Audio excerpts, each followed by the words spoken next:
Prenons nos places. Prends plaisir à saluer la personne à côté de toi. Dites-lui, le pasteur Eric te salue. Dis-lui que le pasteur Eric les salue. Je voudrais m'entretenir avec vous sur les dangers de l'ingratitude. Les dangers de l'ingratitude.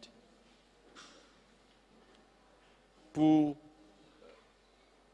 introduire ces sujets sur les dangers de l'ingratitude, je vous convie à lire avec moi les livres de 2 Chroniques.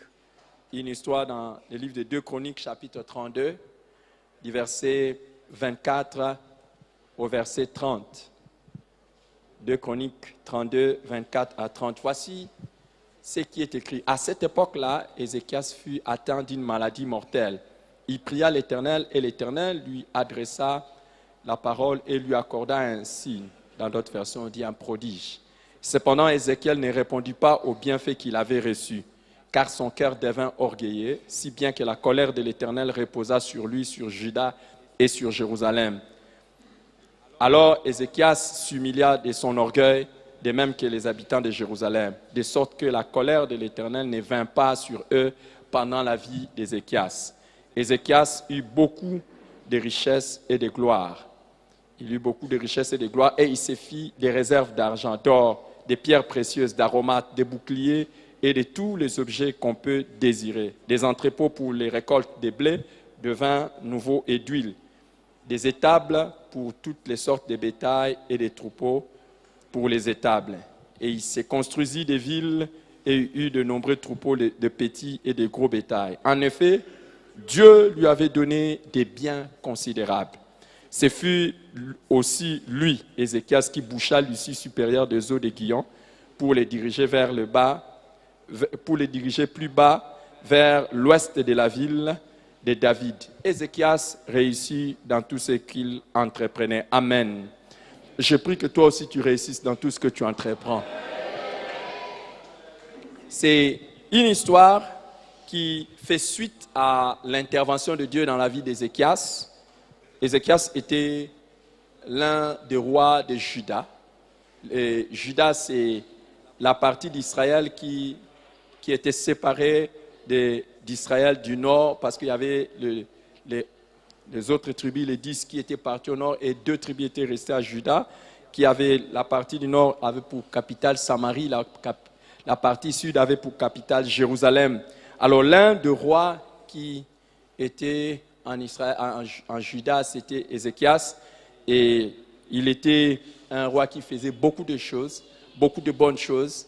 Et si vous lisez son histoire, vous serez beaucoup édifiés d'apprendre quelles sont les bonnes choses qu'Ézéchias a fait depuis qu'il est devenu roi. Mais hélas, à un moment donné, il est tombé malade.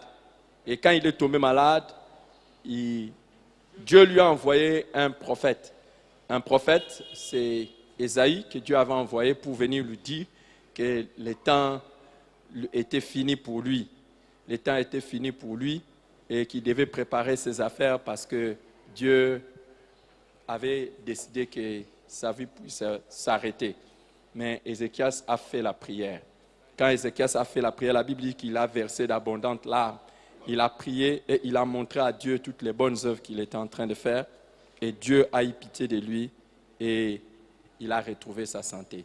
Je voulais vous dire, s'il y a une chose dans votre vie qu'il ne faut jamais négliger, c'est la prière. La prière peut même changer la décision de Dieu. Et la prière peut changer toute votre vie. Vous voyez, Dieu avait dit que c'était la fin de la vie d'Ézéchias, mais parce qu'il a prié, les choses se sont avancées. Il y a des gens qui s'amusent avec des choses de Dieu, mais ne vous amusez jamais avec la prière. La prière peut faire beaucoup de choses que vous n'allez jamais retrouver ailleurs. Et je prie que Dieu te donne un esprit de prière.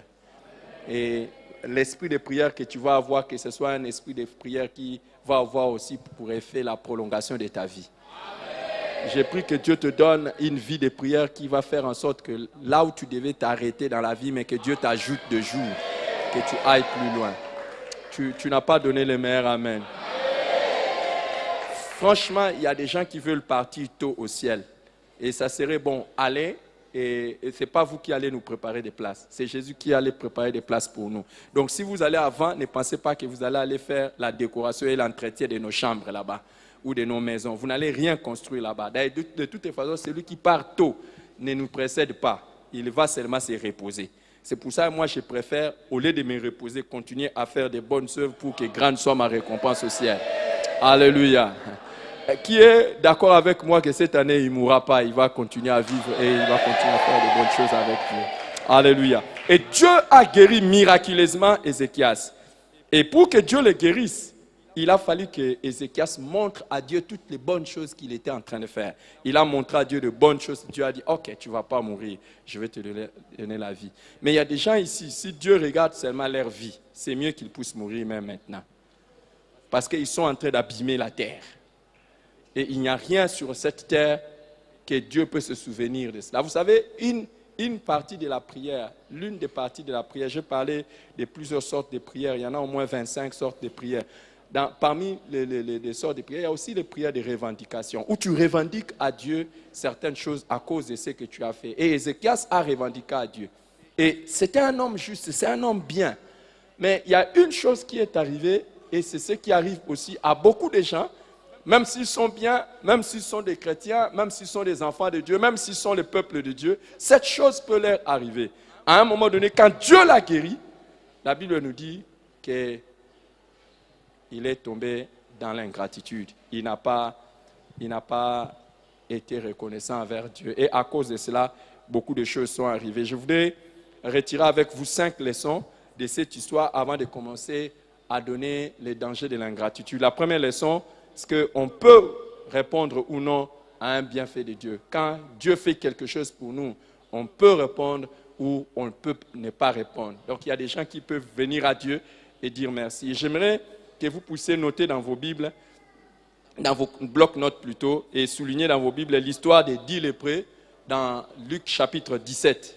L'histoire des 10 lépreux dans Luc chapitre 17, parce que c'est une histoire sur laquelle je vais faire beaucoup de parallélismes avec l'histoire d'Ézéchias. Luc 17, 11 à 19. Là, il est question des 10 lépreux qui étaient venus vers Jésus. Ils étaient malades, ils avaient la lèpre et ils ont demandé l'intervention de Jésus. Et Jésus a fait quelque chose pour eux. Il leur a dit d'aller se faire voir chez les sacrificateurs. Et en chemin, ils se sont retrouvés guéris. Mais la Bible nous dit, hélas, qu'un seul est revenu. À partir de cette histoire de Luc chapitre 17, j'aimerais que ceux qui ont quelque chose à noter, que vous puissiez noter quelque chose de très important sur la reconnaissance. Je vais vous dire 10 choses sur la reconnaissance, parce que c'est très important que vous puissiez le savoir. D'abord, la première chose que je veux vous dire, la reconnaissance n'est pas naturelle. Ne croyez pas que la reconnaissance est naturelle. Si vous faites du bien à quelqu'un, ne pensez pas qu'automatiquement la personne va vous dire merci. Et ne pensez pas qu'automatiquement les gens disent merci à Dieu pour ce qu'il fait. Beaucoup d'ailleurs de gens, sur 10, il y a eu un seul qui est venu dire merci à Dieu. Beaucoup de fois, nous ne disons même pas merci à Dieu pour cela. Alléluia. Je vais vous demander, je vais vous poser la question. Qui parmi vous tous ici a dit merci à Dieu parce qu'il est assis? Parce que tu t'es assis sur une chaise comme ça. Qui parmi vous? Est-ce que vous savez qu'au moment où vous êtes assis, il y en a qui ne savent pas s'asseoir? Est-ce que vous savez ça? Est-ce que vous savez? Je vais vous demander, allez seulement dans les hôpitaux. Vous allez voir, il y a des gens, ils sont étalés. Et tous les rêves de la famille, c'est de les faire asseoir. C'est pardon, Yaya, fais un effort, assis-toi. Je n'arrive pas. On essaye, ils n'arrivent pas. Et d'autres sont complètement paralysés. Au moment où nous sommes en train de parler, il y a un prince saoudien, je ne sais pas si vous avez suivi l'histoire, il y a un prince saoudien qui a fait des années dans les comas. Il n'arrive pas à se lever et s'asseoir. Maintenant, toi, tu t'es levé et tu t'es assis. Est-ce que tu as dit merci à Dieu? Qui a dit merci à Dieu pour la possibilité et la capacité de s'asseoir et de se lever? La reconnaissance n'est pas naturelle. Donc ne croyez pas qu'automatiquement, toi tu peux dire, oh non, moi je dis généralement merci à Dieu. Je dis merci à Dieu. Est-ce que tu dis merci à Dieu? Est-ce que tu dis merci à Dieu? Alors, levez la main, faites comme moi. Levez la main, faites comme moi. Tout de suite là, je venais de prier pour un frère. Tout de suite là, je venais de prier pour un frère. Il n'arrivait plus à me regarder. Les matins, il s'est bien réveillé. Les matins, il s'est bien réveillé, mais il n'arrivait plus à me regarder. Pourquoi? Il dit, seulement j'ai attrapé les rayons solaires. Et quand j'ai attrapé les rayons solaires, les yeux sont devenus rouges. Les yeux sont devenus rouges et ça coulait des larmes. Regarde ton voisin, ses yeux coulent. Est-ce que ses yeux coulent des larmes? Est-ce que ses yeux sont rouges? Qui a dit merci à Dieu parce que ses yeux fonctionnent normalement? Est-ce que tu as dit merci à Dieu parce que tu peux me regarder et me voir? Demande ton voisin, est-ce que tu es reconnaissant à Dieu ou bien tu es ingrat? Demande. Et qu'est-ce qu'il dit?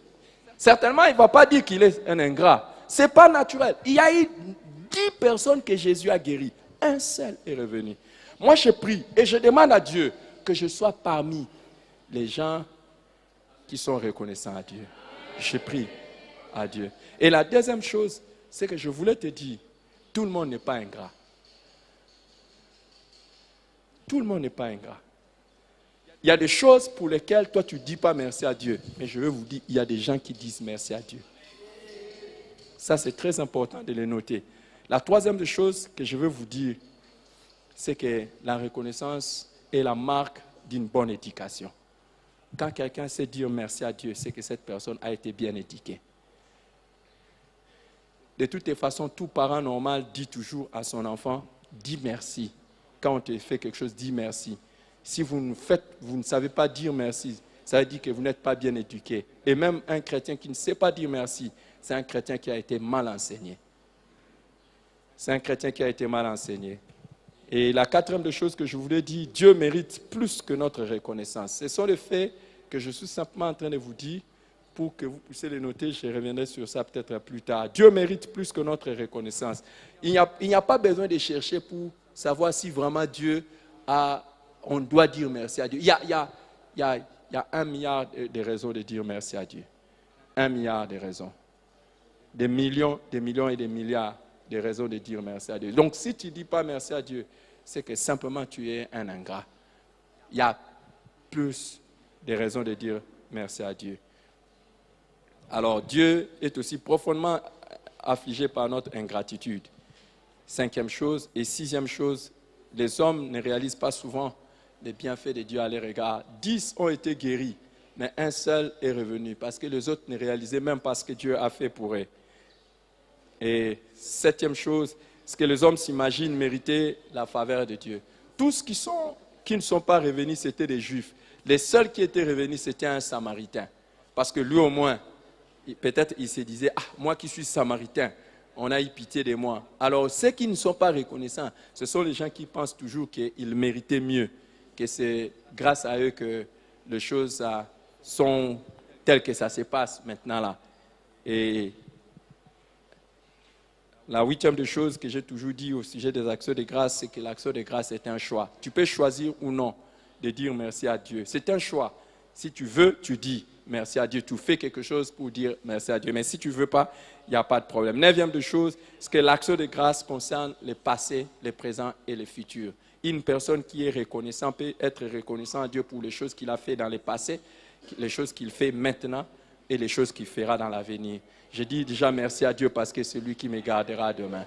Donc la reconnaissance peut avoir un regard passé, présent et futur. Et la 10e des choses, c'est que la reconnaissance est une marque d'une vie remplie de l'esprit. Quand vraiment vous avez l'esprit de Dieu, vous allez voir que vous allez être reconnaissant à Dieu. Alors à partir de l'histoire d'Ézéchias, nous voyons la première des choses, c'est qu'on peut répondre ou non à un bienfait de Dieu. On dit que Ézéchias ne répondit pas au bienfait de Dieu. Donc Dieu l'a guéri. Dieu a fait quelque chose pour lui. Mais lui n'a pas répondu à ça. Il n'a pas répondu à ça. Naturellement, il doit y avoir... C'est pour ça même qu'on parle de l'action de grâce. Donc, une action pour retourner quelque chose à la grâce qui nous a été accordée. Et j'ai souvent aimé la traduction anglophone. En anglais, au lieu de parler de l'action de grâce, on parle de thanksgiving. Thanksgiving. Ça dit, thanks. Thanks, c'est quoi? Quand je dis thanks, c'est quoi? Merci. Et quand je dis giving, Voilà. Donc, je viens donner quelque chose à pourquoi? Dire merci. Donc, je viens retourner quelque chose pour les remerciements. Autrefois, quand moi j'étais encore très petit chez nous, je vois ça aussi chez ma femme aujourd'hui. Je vois ça très souvent chez ma femme. Moi-même, je l'ai fait aussi souvent. Je vois ça très souvent, mais c'est la première fois que j'ai vu ça, c'est avec ma mère. Avec ma mère, chaque fois que quelqu'un venait nous donner quelque chose, par exemple, la personne venait nous donner la nourriture. Quand la personne nous donnait la nourriture, cette assiette-là ne rentrait jamais vide. D'abord, la première des choses, on va nettoyer l'assiette, mais la deuxième des choses, on ne va pas retourner cette assiette-là vide. Donc, elle va mettre quelque chose dedans et puis on remet à la personne. Quand une personne vous fait du bien, normalement, on répond à ça par quelque chose, par une action. Et la première des choses, c'est déjà ne serait-ce que dire merci. Ne serait-ce que dire merci. Et poser des actions qui montrent que vous êtes reconnaissant. Malheureusement, Dieu a guéri Ézéchias et Ézéchias n'a pas répondu à ça. Et il y a des gens, faites-lui tout, ils ne vous retourneront rien. Et le fait de ne rien faire en retour, quand Dieu fait quelque chose, c'est déjà l'ingratitude. C'est déjà l'ingratitude. Ma prière est que Dieu me délivre et te délivre de l'ingratitude. Et Dieu est très très sensible. Ça, c'est la deuxième leçon que nous tirons de cette histoire d'Ézéchias, c'est que Dieu est très sensible à l'égard de l'attitude de notre cœur, s'il est reconnaissant ou ingrat. Dieu est très sensible à ça. Il est touché par ça et il est bougé par ça. Quand quelqu'un est ingrat, ça touche le cœur de Dieu. Et quand quelqu'un est reconnaissant, ça touche aussi le cœur de Dieu. Dieu est très, très, très, très sensible à cela. Et c'est pour ça que, par exemple, dans le cas d'Ézéchias, on nous dit que Dieu s'est mis en colère. Donc, Dieu s'est fâché. Je ne sais pas si, aujourd'hui, quand Dieu te regarde, il est content ou bien il est fâché. Demande un peu à ton voisin, il est content ou bien il est fâché. Dieu, à l'égard de toi. Est-ce qu'il est content ou bien il est fâché? Demande au voisin, non? Demande un peu au voisin, est-ce qu'il est content ou bien il est fâché? Quand Dieu te regarde, est-ce qu'il est content ou bien il est fâché? Waouh! J'aimerais que Dieu ne soit jamais fâché contre moi. J'aimerais que vous puissiez être fâché contre moi et faire tout ce que vous voulez, mais jamais Dieu. Je ne préfère pas. En tout cas, moi, je ne préfère pas. Personnellement, je ne préfère pas. Je ne préfère pas que Dieu soit en colère contre moi. Au contraire, j'aimerais que quand Dieu me regarde, il puisse sourire. Parce que je sais que la colère amène les jugements, les châtiments. Mais le sourire, la joie amène la bénédiction. Que Dieu soit reconnaissant. Je suis reconnaissant que Dieu voie que je suis reconnaissant, même en levant la main. Même en levant la main, je le bénis pour ça. Je le bénis. Vous savez que vous pouvez avoir mal à ses doigts et puis vous avez du mal même à lever ça. Vous commencez à voir comme si ça devient lourd. Vrai ou faux? Qui a déjà souffert d'un tel malaise dans le doigt? Seulement dans le doigt, mais tu commences même à vouloir faire seulement comme ça, mais pas à les lever. Alors, toi qui fais les fiers pour lever ta main vers Dieu, ça va. Mais moi, je lève ma main et je dis gloire à Dieu, gloire au Seigneur. Que son nom soit célébré à jamais. Il est content ou il est fâché à cause de ça. Très, très sensible à l'égard de ça. Et la troisième des choses, c'est que l'ingratitude ou la reconnaissance ont un lien avec la qualité des vies que nous allons avoir de la part du Seigneur. Soit quand on est ingrat, soit quand on est reconnaissant, ça détermine comment Dieu va agir dans notre vie. On nous dit que quand Ézéchias était ingrat, Dieu a été en colère et tout était bloqué pour lui, pour Juda et pour Jérusalem. Mais dès qu'il est devenu reconnaissant, Dieu a ouvert les portes, Dieu a multiplié les faveurs. Je prie que le Seigneur multiplie ses faveurs dans ta vie au nom de Jésus-Christ. Parce que tu seras reconnaissant. Parce que tu sais dire merci à Dieu. Quatrième chose que nous voyons dans ces textes, c'est que l'ingratitude ou la reconnaissance ont tous deux de conséquences sur le nôtre, sur notre maison, sur notre travail, sur notre entreprise, sur notre famille, sur notre pays. On nous dit que quand Ézéchias était ingrat, le jugement de Dieu, la colère de Dieu s'est apaisantie sur lui, sur Juda et sur Jérusalem. Donc, toute la colère de Dieu, tout le monde était affecté à cause de ça. Mais j'ai pris que tu ne sois pas dans la même maison qu'un ingrat. Que tu ne sois pas, au contraire, que tu sois ami de quelqu'un qui est reconnaissant à Dieu, qui t'attirera les faveurs de Dieu. Quelqu'un qui t'amènera la grâce de Dieu et les bénédictions du Seigneur. Donc, attention aussi, ce que nous faisons, si nous sommes ingrats ou si nous sommes reconnaissants, peut avoir des effets dans nos vies. Je prie que ma maison soit bénie, que mon église soit bénie à cause des actions de grâce. Tout ce que je fais soit béni à cause des actions de grâce que je monte vers Dieu. Amen. Cinquième chose, c'est qu'on peut se repentir de son ingratitude pour devenir reconnaissant. Donc, quelqu'un peut avoir été un ingrat et puis du coup, comme Ézéchias, il a changé et il est devenu reconnaissant à Dieu. Et de cette manière, il a commencé à plaire au Seigneur et jouir des faveurs de Dieu. Alors, rapidement, je vais vous donner quelques dangers. Aujourd'hui, je vais en parler. Je vais donner 2. Comme je donnais 2 au premier service, je ne pourrai que donner 2 au second service. Et alors, prochainement, nous allons poursuivre par la grâce du Seigneur, s'il plaît au Seigneur. Et je lui dis déjà merci parce qu'il nous donnera la grâce de poursuivre cet enseignement. Le premier danger, c'est que l'ingratitude est coupable devant Dieu. Vous ne pouvez pas vous dédouaner. Vous ne pouvez pas ne pas vous sentir coupable devant Dieu alors que vous êtes ingrat. C'est une mauvaise chose. Si Dieu s'est mis en colère parce que Ézéchias n'a pas rendu grâce, sachez que c'est une chose très mauvaise devant le Seigneur. Dieu déteste. Dieu n'approuve pas l'ingratitude. Quand tu ne sais pas dire merci à Dieu, Dieu n'est pas d'accord avec toi, Dieu n'est pas d'accord avec nous chaque fois que nous ne disons pas merci. Plus tard, dans Romains chapitre 1, 20 à 21, Romains chapitre 1, 20 à 21, on nous dit, en effet, les perfections invisibles de Dieu, sa puissance éternelle et sa divinité se voient depuis la création du monde. Elles se comprennent par ce qu'il a fait. Ils sont donc inexcusables puisque tout en connaissant Dieu, ils ne lui ont pas donné la gloire qu'il méritait en tant que Dieu et ne lui ont pas montré de reconnaissance. Au contraire, ils se sont égarés dans leur raisonnement et leur cœur sans intelligence a été plongé dans les ténèbres.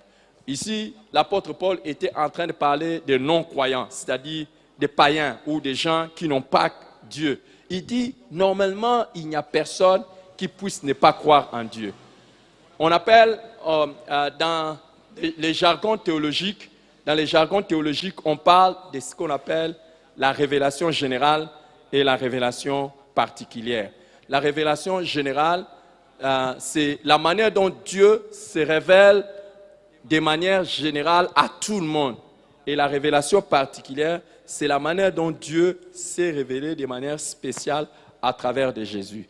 Alors, quand on dit la révélation générale, il y a une chanson de chez nous qui traduit la révélation générale de Dieu. Il y a par exemple, nous chantons ceci, c'est en lingala, Soki namoni, mbisi kochola nakobanga nzambe, Soki namoni mbula kobeta yemba ozana. En fait, quand je regarde la nature, je vois Dieu. C'est pour ça que même nos ancêtres, ils adoraient les arbres, ils adoraient les étoiles, parce qu'au fait, ça montre déjà la majesté du Créateur. Donc, il y a, à travers la création, on peut voir et on peut connaître le Créateur. Alors, il dit, ces gens ici devaient... Vous savez, par exemple, est-ce que quelqu'un est du Congo? Vous êtes Congolais? Est-ce que vos ancêtres connaissaient Jésus? Est-ce qu'ils connaissaient Jésus?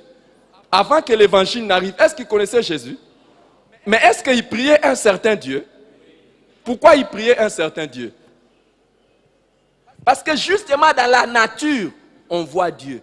C'est pour ça que quand quelqu'un dit « je suis athée », quand quelqu'un dit « je ne veux pas prier », l'apôtre Paul dit « ils sont inexcusables ». Parce que les perfections de Dieu et sa puissance invisible est déjà visible à travers la création, depuis le commencement. Alors, ils sont inexcusables. Quand quelqu'un ne prie pas, c'est un ingrat. C'est quelqu'un qui ne veut pas ne pas voir Dieu. Mais Dieu est déjà là. Et l'apôtre Paul dit, ils sont inexcusables. Pourquoi? Parce qu'ils n'ont pas montré la reconnaissance envers Dieu. Ils ne lui ont pas montré, donné la gloire qu'il méritait. Donc, quand quelqu'un n'est pas reconnaissant, quand vous êtes un ingrat, vous êtes coupable. Vous êtes inexcusable. Dieu ne va pas t'excuser. À plus forte raison, si les non-croyants sont déjà inexcusables, et nous, à qui Jésus a été donné, à qui Jésus habite, si nous ne montrons pas la reconnaissance à Dieu, combien nous serons plus coupables? Il y a quelqu'un dans cette salle, et vous n'avez pas besoin d'aller les chercher loin. Il y a quelqu'un dans cette salle, vous n'avez pas besoin d'aller les chercher loin. C'est la personne que vous regardez en face de vous. Moi, je ne pouvais même pas me mettre debout devant vous ici. Je ne pouvais pas. Je ne pouvais pas. En ce moment ici, je serais déjà enterré. Je serais déjà enterré. Une fois, par folie de la jeunesse, j'ai pris le véhicule de mon père et j'ai pris les amis. Nous sommes allés dans un concert la nuit. Nous sommes allés dans un concert la nuit et le concert était au Palais du Peuple. On a fini après minuit, c'était minuit, 1h, 2h, on était en train de rentrer. Et pendant qu'on était en train de rentrer, sur le chemin, on a croisé des bandits. Mais comment? C'était dans les quartiers. Mais comment? Ils nous ont tendu une embuscade en mettant quelqu'un comme s'il était étalé par terre. Alors moi, par pitié naturelle, je me disais, qu'on aille secourir la personne. Et heureusement, les amis qui étaient là m'ont dit, non, Eric, ne freine pas la vie. Le temps seulement que j'avais freiné, je voulais qu'on descende pour aller secourir. Le temps, j'ai dit comme ça, là, il y a les bandits qui sont sortis. J'ai vite accéléré le véhicule. Je suis parti. Mais peut-être ces jours-là, à cette occasion-là, je serais déjà mort. Mais il a permis que je sois encore vivant. Alors que je venais de faire des bêtises. Je venais de faire des bêtises. Mais il m'a protégé.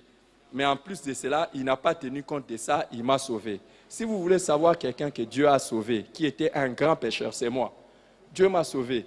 Et si déjà les païens sont inexcusables, et moi qui l'ai sauvé, si je ne suis pas reconnaissant, à combien plus forte raison je serai coupable? Si moi qui l'ai sauvé, il a lavé, il m'a lavé par son sang, il m'a purifié. Et en plus de cela, il m'a fait la grâce. Il m'a fait la grâce d'être serviteur de Dieu. Si je ne suis pas reconnaissant, de quel pire châtiment je serai passible? Quel pire châtiment? Et je ne sais pas. C'est quelque chose de très mauvais, l'ingratitude devant Dieu. Je ne sais pas si quelqu'un ici a été lavé par le sang de Jésus. Quelqu'un qui peut dire, moi aussi j'étais pécheur, le Seigneur m'a lavé. Mais imagine si les non-croyants sont inexcusables et nous qui l'a lavé. Et vous savez avec quoi il nous a lavé? Hein? Son sang, ça veut dire quoi? Il s'est mis un peu une petite blessure ici et puis il a pressé un peu son sang, c'est ça? Non, il a fait couler son sang jusqu'à mourir. Donc, ça dit que si nous sommes lavés aujourd'hui, je ne parle pas des païens, je parle de nous les chrétiens. Si nous sommes sauvés ici, c'est un peu qu'il a laissé tout son corps se vider de son sang, mourir, descendre dans le séjour des morts pour que vous et moi nous soyons sauvés. À combien plus forte raison nous sommes coupables de ne pas être reconnaissants. Déjà, les païens sont inexcusables. Et nous, les chrétiens. Et il ne s'est pas arrêté de nous laver par son sang, il nous a donné son esprit, qui est déjà l'avant-goût du ciel. Parce que si tu es un vrai chrétien, il t'a donné l'esprit. Et la Bible dit qu'il nous a donné les arts de l'esprit. Lui qui est notre gage de notre héritage. Chaque fois que tu es un vrai enfant de Dieu, tu le sais au fond de toi-même qu'un jour j'entrerai au ciel. Un jour je serai avec mon Dieu. Voici la fin de mes souffrances, parce qu'en Jésus je suis sauvé, j'ai la victoire sur tous ces mondes. Un jour j'irai près du ciel. Pourquoi nous les chantons? Parce qu'il nous a donné le Saint-Esprit en nous. Et le Saint-Esprit nous atteste. En tout cas, dis-moi si tu es un enfant de Dieu, le Saint-Esprit est en toi. Et il te dit déjà qu'un jour tu seras avec Dieu. Mais si tu n'es pas reconnaissant, tu es bien plus coupable encore, bien plus coupable encore, bien plus coupable. Et le deuxième danger, c'est que Dieu est profondément affligé par notre ingratitude. Très, très affligé. Dans l'histoire que nous avons lue de Luc chapitre 17, nous avons montré quand les seuls qui est venu dire merci à Dieu dans Luc 17, Jésus dit, les 10 n'ont-ils pas tous été guéris? Les 9 autres, où sont-ils? Les 9 autres, où sont-ils? Il était triste de voir que les gens à qui il a fait du bien ne sont pas revenus. Je prie que toi, tu ne sois pas quelqu'un qui attristé le Seigneur par l'ingratitude. Et sachez que chaque fois que tu ne dis pas merci à Dieu, cela l'attriste et il est déçu et il est affligé. Malheureusement, beaucoup sont comme ça et ils commencent déjà à être ingrats le matin. Ils se lèvent le matin, ils ne disent pas merci à Dieu. Qui a dit merci à Dieu ce matin? Quand tu t'es levé du lit, est-ce que tu as dit merci à Dieu? Je sais que tout le monde va montrer. Parce que vous savez quoi? Toute cette semaine, Dieu était en train de me parler sur la vraie et la fausse conversion. La vraie et la fausse nouvelle naissance. C'est un chapitre que j'ai ajouté dans le livre sur la nouvelle naissance. C'est mystérieux. C'est vraiment mystérieux. J'étais en train de trembler quand j'ai vu ça, qu'il y a beaucoup de faux convertis. Et Dieu m'a montré beaucoup de faux convertis. Regardez votre voisin. Vous saurez si c'est un faux converti ou un vrai converti. Vous le verrez comment? Oh, regardez les voisins. Vous les verrez comment? Alors écoutez, là où c'est grave, le Seigneur m'a montré qu'il y en a même qui vont prophétiser en son nom. Il y en a qui vont chasser les démons. Est-ce que tu comprends ça? Il dit, au nom de Jésus! Et puis les démons font, yeah! Je pars! Ah, c'est ça le livre de la nouvelle naissance. Mais je vais changer ça tout à l'heure. Ça c'est vraiment la vieille version. Je vais changer ça. Dieu m'a beaucoup parlé. Est-ce que quelqu'un... Il y a des gens ici qui ont déjà chassé les démons. Vous savez, un jour, quand les disciples sont revenus, ils disent à Jésus, nous avons même chassé les démons en ton nom. Il dit, ne vous réjouissez pas de ce que vous avez chassé les démons, mais réjouissez-vous plutôt de quoi? De ce que votre nom est écrit dans le livre de vie. Pourquoi il a dit ça? Il y en a même qui chassent les démons, mais dont les noms ne se trouvent pas dans le livre de vie. Il y en a qui prophétisent. Vous savez, quand je dis prophétiser, ça veut dire quoi? Donner des paroles inspirées. Donc il y a quelqu'un qui peut venir, il vous donne des paroles inspirées. Mais Jésus dit, je ne l'ai jamais connu. C'est vous qui le connaissez, mais lui, Jésus ne l'a jamais connu.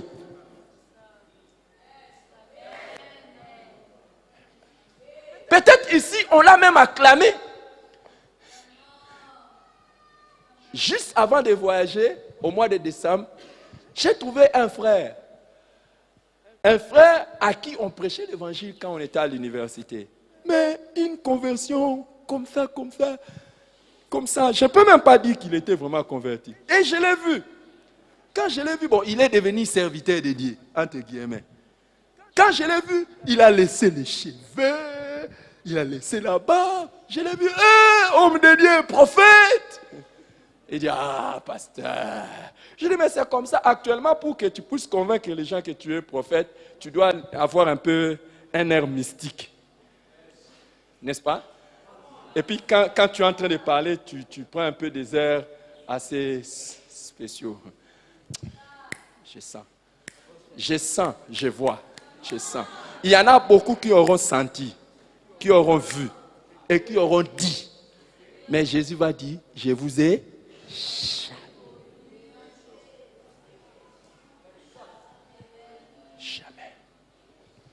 jamais. Et j'étais là, en train de regarder les films de mon ministère. Combien de gens j'ai dit que j'ai amené à Jésus? Et beaucoup de fois, nous disons toujours que les gens se sont convertis. Vrai ou faux? Quand vous avez fait l'appel. Mais Jésus dit, le royaume de Dieu est semblable à quelqu'un qui a jeté la semence. Une partie est tombée sur des pierres, des sols de pierres. Et ce n'est pas entré profondément. Donc il y a beaucoup de gens qui répondent à l'appel. Quand vous dites, vous voulez recevoir Jésus, ils disent quoi? Oui. Mais pourtant la parole n'est pas entrée vraiment. Est-ce qu'il est converti? Est-ce qu'il est converti? Vous savez pourquoi nous souffrons beaucoup avec le travail de suivi? Parce que nous avons affaire à beaucoup de faux convertis. Imaginez vous-même le jour où vous étiez converti, qui vous a suivi.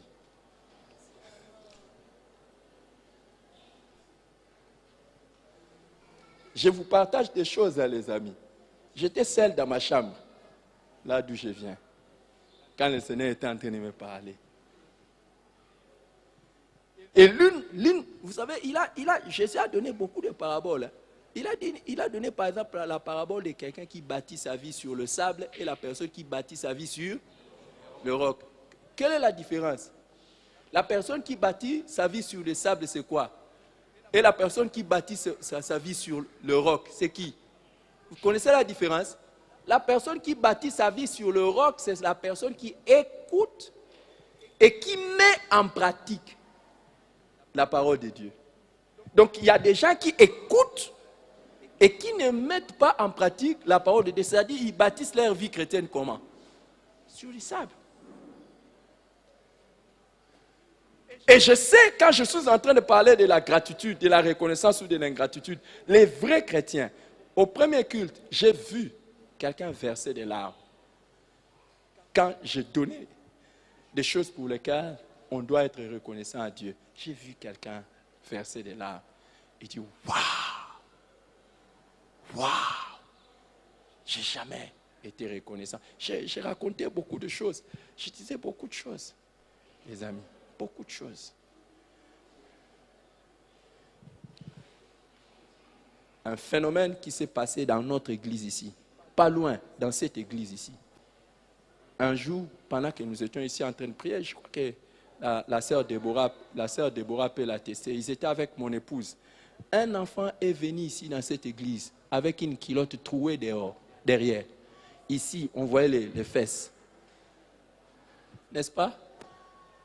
Maman Viviane a vite envoyé la sœur Déborah pour aller attraper la. Mets-toi debout. C'était ça, non? Qu'est-ce que vous avez fait? Viens rapidement. Viens. Raconte cette histoire. Je vais vous dire quelque chose. Raconte-nous cette histoire. Qu'est-ce qui s'était passé? Maman Viviane m'a fait appel. Alors je suis allée chercher rapidement les vêtements pour l'enfant et on a changé après. Toi, tu es déjà venu à l'église, on t'échange les vêtements. Parce que tu es venu avec des vêtements troués, dehors. Mais maintenant, Dieu t'a donné les vêtements. Qui a dit merci à Dieu pour les vêtements?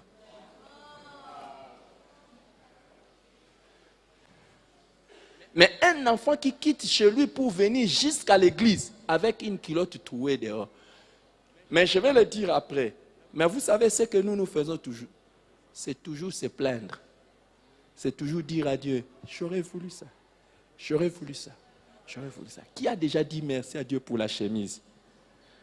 Il y en a qui peuvent dire merci à leur mari, à leur femme, à leurs parents, mais pas à Dieu. Pour le jour où tu as eu la chemise que tu as là, est-ce que tu as éclaté en action de grâce?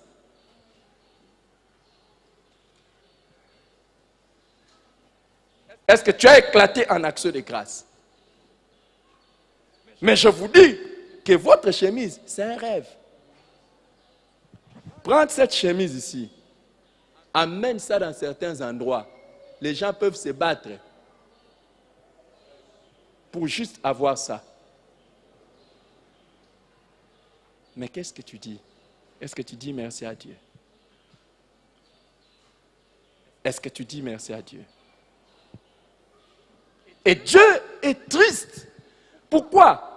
Parce que souvent, c'est ce qui arrive. Beaucoup, nous avons plus d'élan d'aller vers Dieu pour la prière, mais pas aller vers Dieu pour les remerciements. Si neuf personnes vont vers Dieu pour la prière, une seule personne va vers Dieu pour lui dire merci. Et nos prières ne sont pas... Tu peux rentrer à ta place, ma fille. C'est comme ça, nos prières, c'est toujours... Et quand les gens viennent à l'église, et ils ont toujours... Il y en a même qui peuvent vous dire, Dieu n'agit pas. Alors qu'il leur a donné même les pieds pour quitter là où ils viennent de la maison pour arriver jusqu'à l'église. Dieu n'agit pas. Pour eux, c'est Dieu agit quand il fait ce qu'eux ils voulaient. Mais ils ne regardent même pas. Dieu est très triste. Très triste. Très triste, je vous dis. Très triste. Chaque fois que tu pries, commence d'abord par dire merci à Dieu. Et même après avoir demandé quelque chose à Dieu, ajoute encore un merci à Dieu. La prière doit précéder, accompagner et clôturer. L'action de grâce doit précéder, accompagner et clôturer la prière. Sinon, c'est de l'égoïsme, c'est de l'ingratitude. Et rien n'incite Dieu à agir en notre faveur. Inclinons nos têtes dans la prière. On va reprendre ce cantique. Je m'abandonne. Je désire te connaître plus. En attendant, est-ce qu'il y a quelqu'un qui est venu ce matin? Il dit, pasteur, je vais changer de vie.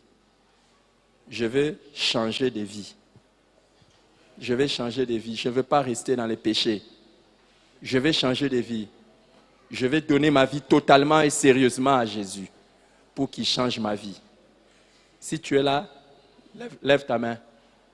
Si c'est sérieux, lève ta main. Si ce n'est pas sérieux, baisse ta main. Et si c'est sérieux, quitte là où tu es, viens vers moi ici. Je ne demande pas à tout le monde. Si, à une personne sérieuse qui dit, aujourd'hui c'est le jour où je vais changer ma vie. Totalement et sérieusement. Tu veux commencer à mettre la parole de Dieu en pratique. Mets-toi ici, ma fille. Mets-toi ici. Y a-t-il une deuxième personne? Merci. C'est sérieux? Sérieux? Ok. Est-ce qu'il y a quelqu'un d'autre? C'est sérieux, mon frère. Si c'est sérieux, viens. Si ce n'est pas sérieux, vous savez ce qui va se passer? Immédiatement, quand vous allez sortir ici, les diables vont envoyer les démons. Ils vont voler cette parole. Ça ne portera pas le fruit. Mais si c'est sérieux, la Bible dit que si c'est sérieux, la parole va entrer vraiment en profondeur.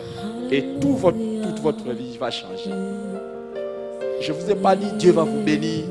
Non. J'ai dit vous voulez changer de vie. N'est-ce pas? Vous voulez changer de vie, c'est ça, non? Et c'est sérieux. Et Dieu va faire quelque chose pour vous. Il y a une dernière personne. Nous voulons prier. Si tu es là, tu es la dernière personne. Tu dis, moi aussi c'est sérieux, pasteur. C'est sérieux. Je vais abandonner le mal. Je veux donner ma vie à Jésus. Je veux que les choses changent dans ma vie. Merci Seigneur. Les amis, dites ceci. Seigneur Jésus. Répétez après moi. Seigneur Jésus. Je viens à toi. Pardonne-moi. Pardonne-moi. J'ai péché devant toi. J'ai péché devant toi. Mais aujourd'hui, je me donne à toi. Entre dans mon cœur. Change ma vie. À partir d'aujourd'hui, je vais te servir toujours. Merci Seigneur. Père Céleste, reçois ses amis. Père Céleste, prends-le. Ce sont tes enfants, inscris leur nom dans le livre de vie. Et que sur cette terre, ils marchent en nouveauté de vie. Oui, Père, pour ta gloire et au nom de Jésus-Christ. Rentrez dans vos places. À la fin, j'aurai besoin que vous puissiez venir vous asseoir ici. Nous allons parler une minute. Merci. Gloire au Seigneur.